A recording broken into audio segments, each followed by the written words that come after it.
হয় অনুপ, আজি 2023 চনৰ আমাৰ ষষ্ঠ পোষণ দিৱসৰ লগত সংগতি ৰাখি আজি উলুৱনি PHCত আমাৰ লখনবন্ধা অংগনবাদী কেন্দ্ৰৰ সকলো অংগনবাদী কৰ্মী সহায়িকাসকলক লৈ আমি ৰক্তহীনতা এনিমিয়াৰ ওপৰত এখনি সজাগতা সভা আহ্বান কৰিছিলোঁ। তাতে আজি এনিমিয়াৰ ওপৰত এনিমিয়া ডিটেক্ট কেম্প এটাও অনুষ্ঠিত হয়। আমি সকলো সদল বলে আমাৰ অংগনবাদী কৰ্মী সহায়িকাসকলে সহযোগ কৰি আমি ইয়ালৈকে লৈ আহোঁ। আমাৰ কলিয়াবৰ সংহত শিশু বিকাশ প্ৰকল্পৰ সৌজন্যত আমি ইয়াতে আজি এখনি সাধাৰণ সভাও আহ্বান কৰিছোঁ।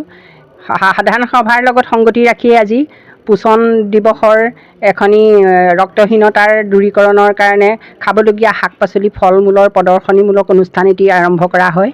তাৰোপৰি সেই অনুষ্ঠানতে আজি এছিষ্টেণ্ট কমিশ্যনাৰ তৰংগজিৎ বৰুৱা তেখেতে শুভ উদ্বোধন কৰে কেক কাটি আমাৰ এই পোষণ সভাখন অনুষ্ঠিত কৰিবলৈ শুভাৰম্ভণি কৰি দিয়ে। এয়াই আছিল আজি আমাৰ পোষণ দিৱসৰ আলোচনা।